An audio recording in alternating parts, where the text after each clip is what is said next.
In the previous part, Chen Changsheng was tested by the great leader. It was announced that his dream is to get first place. Hearing this, many genius students became very angry because they saw it as a challenge. Now it is clear, everyone will target Chen Changsheng as their main rival. So let's jump straight into the story. Instructor Shin is very worried. The exams have not even started yet, but Gojo Academy and Chen Changsheng have already become the center of everyone's attention. He feels that too much pressure is falling on Changsheng. But Melissa believes this is the right path. She thinks that the more pressure he faces, the faster he will grow. Meanwhile, Chen Changsheng is practicing his cultivation, but he still cannot feel star energy inside his body. So he realizes he cannot just sit and wait. He has to find a solution. While reading books, he sees Empress Tianhai drinking tea in front of the academy. Changsheng goes to talk to her, but he does not know that she is the empress. He thinks she is just a normal person from the academy. He even assumes that she cannot speak, so he starts talking to her using sign language. Changsheng asks if she knows where the cold pond is. The empress warns him that the pond is very dangerous and asks if he is not afraid of death. Changsheng admits that he is scared,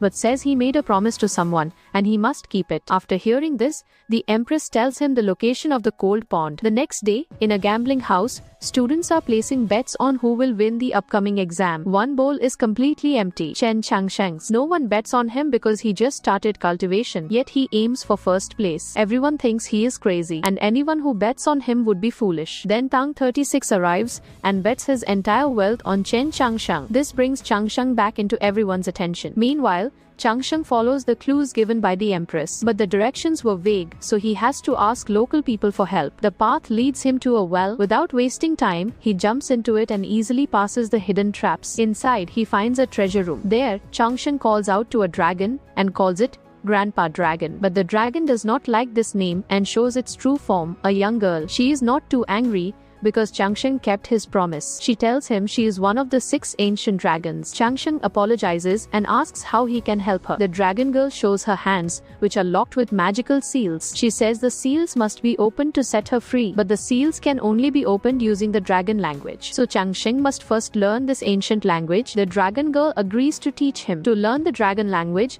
he first needs to strengthen his physical body. Day by day, we see Chen Changsheng not only learning the language but also improving his cultivation under the dragon's guidance. During training, there is a funny moment. Changsheng gives a gold bar just to buy 1 roasted chicken. The shopkeeper is shocked to see such a big gold bar for a single chicken. Meanwhile, Tang 36 asks Swan Yuanpo where Chen Changsheng has gone. 3 days have passed and he has not returned to the academy, while the palace examination will start in just 2 weeks. Finally, Changsheng learns the dragon language. Now both he and the dragon want to break the seals. The dragon becomes very desperate and does not want to wait anymore. Together they start the process of breaking the formation. Changsheng's job is to speak the correct dragon language words, because each word works like a key that opens the seals. The dragon provides powerful spiritual energy to complete the process. Finally, she becomes free, but not completely. Many seal patterns are still left and must be broken. Suddenly, Changsheng notices something strange. 2 statues in the treasure room are still standing perfectly intact. Suddenly, the statues move and chain the dragon again. A message appears saying that because of her young age and ignorance,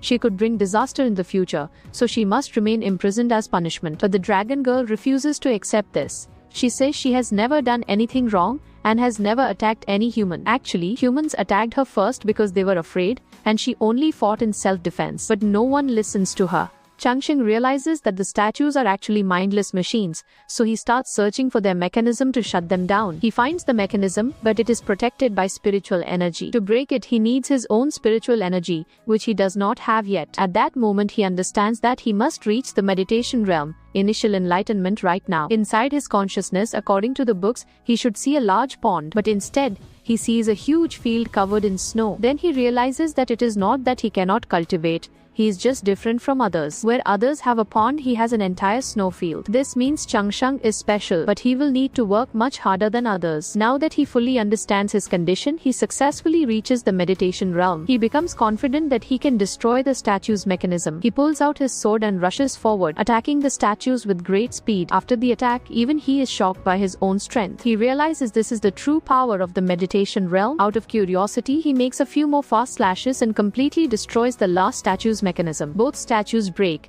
and the dragon girl is finally free. She praises Changsheng and says that reaching the meditation realm so quickly proves he has great talent. But suddenly, Changsheng collapses from exhaustion. He pushed his body too hard and his internal meridians break. On top of that, his star fire begins to consume his body from the inside. The dragon girl becomes very worried and tries to save him by giving her spiritual energy, but it does not work. Then she realizes that this human is truly different. Normally, starfire would burn a person's body completely, but it cannot destroy Changsheng because his heart is already connected to the spirit realm. Now she begins to suspect that he might be a flawless being, someone who is born only once every 1,000 years. Usually a person must first complete bone marrow cleansing, then meditation, and then spirit connection. But Changsheng is different. He achieved spirit connection even before meditation. This means he unknowingly skipped a huge step. The dragon girl wonders if he is truly a miracle sent for her, because their meeting may have been written in destiny. Seeing his weak body, she gives him her essence blood, so his body can become stronger and rebuild. After this process,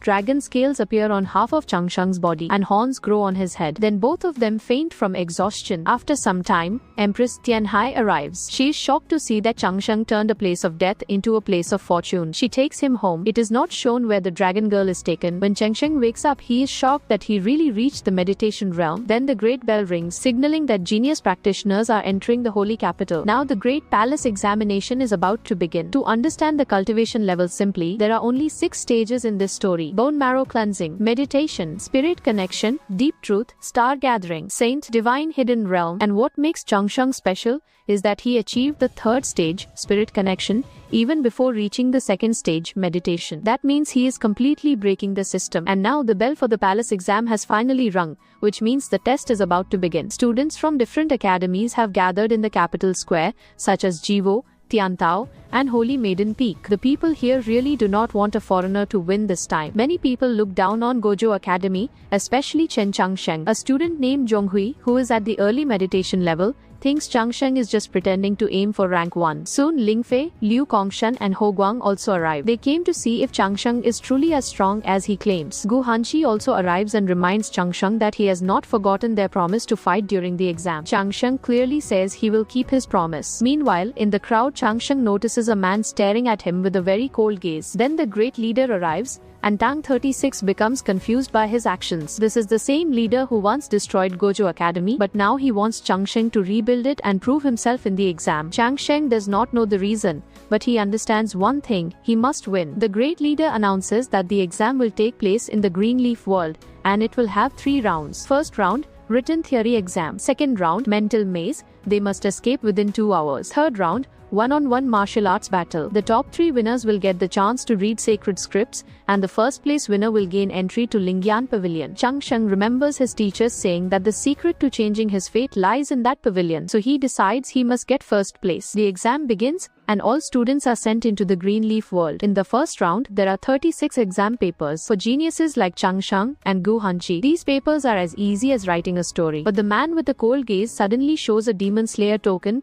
and is allowed to pass without taking the exam. It looks unfair, almost like bribery, but actually it is allowed because of his high military rank. Finally, the written exam results are announced. Chen Changsheng takes first place. Gu Hanqi takes second place. All of Changsheng's friends successfully pass to the next round, but some elders are not happy. They say the written test is only paper. The real game begins in the 2nd and 3rd rounds. The 2nd round begins, and they only have 2 hours. But immediately, Liu Kongshan, Lingfei, Ho Guang and Zhonghui block Changsheng's path. Changsheng is confused because this round was not meant for fighting. Then they fire a red signal so everyone can see his location. In truth, many students are jealous of Changsheng. They know he is smart, but they doubt his fighting ability, so they want to eliminate him now, since fighting is not strictly forbidden in this round. In the betting shops, people hear that Changsheng is surrounded, and everyone becomes tension. But Tang 36's assistant keeps increasing the bets on Changsheng, making gamblers even more confused and nervous. Changsheng realizes he cannot avoid this fight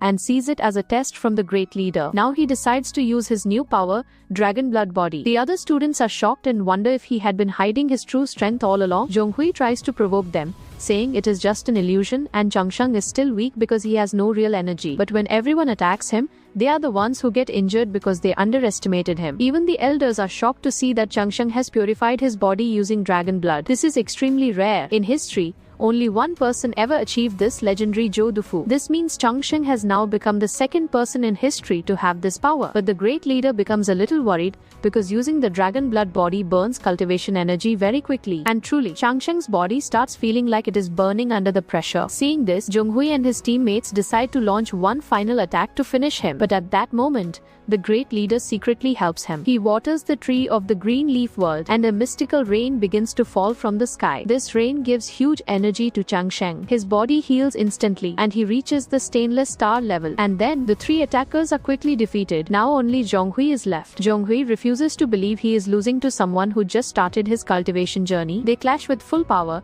but in the end, Changsheng wins with an epic move. Meanwhile, when the betting shops hear the news of his victory, the people who bet on him become very happy. But this happiness does not last long. To pass the second round, students must reach the dust washing building, and Changsheng has wasted too much time fighting. He has only 10 minutes left, but it usually takes 15 minutes to reach there. Mo Jiu, the exam guide, declares that Changsheng's journey is now over. Students who already reached the building feel happy. They think Changsheng's arrogance will finally end. But they do not know one thing. Changsheng has a special connection with Yurong's crane. Since they have been friends since childhood, he asks the crane for help, and the crane immediately comes to pick him up.